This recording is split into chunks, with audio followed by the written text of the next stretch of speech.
दोस्तों, दुनिया में ऐसे लोग होते हैं जिनके पास सब कुछ होता है, फेम, पैसा, रिस्पेक्ट, लेकिन फिर भी दिल में एक खालीपन, एक सुकून की कमी महसूस होती है। आज की कहानी एक ऐसे इंसान की है जिसे दुनिया कैट स्टीवंस के नाम से जानती थी, जो बाद में बने यूसुफ इस्लाम। ये कहानी है उनकी म्यूजिक करियर, जिंदगी के struggles, spiritual journey. Steven Demetre Georgiou, जिसे हम कैट स्टीवंस के नाम से जानते हैं, इस बार में लंदन में एक ग्रीक सिप्रियट फैमिली में पैदा हुए।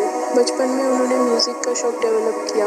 टीनेजर के एज में गिटार और पियानो बजाना सीखा। स्कूल के दोस्तों में वो एक शांत और थॉटफुल लड़का था, लेकिन अंदर से वो हमेशा अपने आप से कुछ सवाल पूछता रहता था। ग्रेटर देन जिंदगी का असली मकसद क्या है? क्या बस इतना ही है?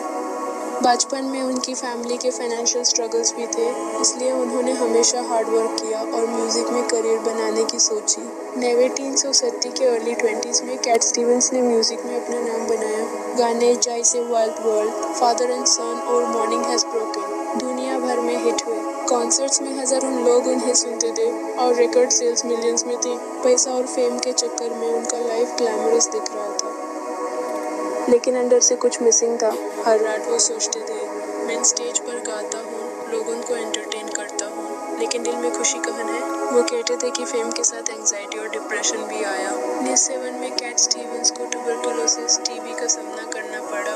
हॉस्पिटल में उनकी लाइफ सीरियसली एट रिस्क थी। उन्होंने सोचा, मैं अब मर गया तो क्या मेरी जिंदगी का मतलब सिर्फ म्यूजिक और फेम था?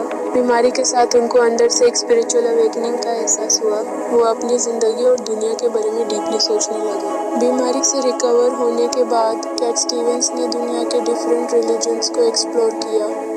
क्रिश्चियनिटी, अपने चाइल्डहुड फेथ, बुद्धिज्म, हिंदुइज्म और मेडिटेशन, लेकिन कुछ भी उनके दिल को सुकून नहीं दे पाया। तब उनके भाई ने उन्हें कुरान का इंग्लिश ट्रांसलेशन गिफ्ट दिया। मैंने पहला पेज खोला और लगा जैसे मेरे दिल से कोई बात कर रहा है। ये इंसान की लिखी हुई बात नहीं लगती थी। कैट स्टीवंस ने कुरान का ट्रांसलेशन पढ़ना शुरू किया। सूरह अल-इखलास, सूरह अल-फातिहा और सूरह अर-राद पर उन्होंने ज़्यादा फोकस किया। हर लफ्ज़ उनके दिल में उतर गया और वो सोचने लगे, शायद मैंने अपने ज़िंदगी का असली मकसद फाइनली ढूंढ लिया है।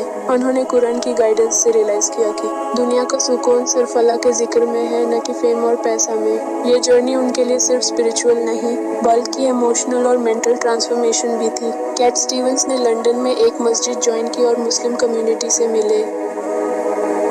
उन्होंने इस्लाम के बेसिक प्रिंसिपल्स को समझा, तौहीद, अल्लाह की वहदानियत, नमाज और जिक्र का इम्पोर्टेंस, चैरिटी और काइंडनेस। उनका दिल कुरान और प्रॉफिट मोहम्मद सल्लल्लाहु अलैहि वसल्लम की टीचिंग से डीपली कनेक्ट हो गया। एक दिन उन्होंने शहादा, इस्लाम एक्सेप्ट करने का डिक्लेरेशन बोल दिया, अशहदु अल्ला इलाहा इल्लल्लाह व अशहदु अन्ना मुहम्मद रसूलुल्लाह। उस दिन से कैट स्टीवंस ऑफिशियली बन गए यूसुफ इस्लाम। दुनिया शॉक में थी। मीडिया और फैंस ने पूछा, तुमने फेम और म्यूजिक छोड़ दिया? यूसुफ इस्लाम कहते, मैंने फेम और पैसा के लिए नहीं, बल्कि अपने दिल के सुकून के लिए इस्लाम एक्सेप्ट किया। उनको म्यूजिक करियर छोड़कर दवा और एजुकेशन प्रोजेक्ट स्टार्ट करने पड़े, यहाँ तक कि उन्होंने स्टेज और अल्कोहल छोड़ दिया। इस्लाम एक्सेप्ट करने के बाद उनका फोकस बन गया पीस और अंडरस्टैंडिंग प्रमोट करना, चिल्ड्रन के लिए एजुकेशन और Quran study projects, interfaith dialogue. Yusuf Islam कहते हैं, मैंने अपनी ज़िंदगी में पहली बार सच्चा सुकून और कंटेंटमेंट महसूस किया। उनकी जर्नी हमें ये सिखाती है, सही गाइडेंस और अल्लाह का जिक्र इंसान की ज़िंदगी में नूर भर सकता है। सुकून फेम में नहीं, अल्लाह में है। 2. जिंदगी का असली मकसद डिस्कवर करना हर इंसान के लिए ज़रूरी है। 3. कुरान और सुन्नत से ही दिल को सुकून और गाइडेंस मिलती है। 4. दुनिया की छोटी छोटी चीज़ें टेम्परेरी हैं, फेथ परमानेंट है। दोस्तों, यूसुफ इस्लाम की कहानी हमें ये सिखाती है कि अगर आप सच्चा सुकून ढूंढना चाहते हैं तो अल्लाह की तरफ रुख कीजिए। अला बिज़िक्रिल्लाहि तत्मइन्नुल कुलूब, सूरह अर-राद 28। अगर आपको ये कहानी पसंद आई, लाइक और शेयर ज़रूर करें ताकि और लोगों तक इस्लाम की रोशनी पहुंच सके। और कमेंट में लिखिए, क्या आप और रियल रिवर्ड स्टोरीज सुनना चाहते हैं?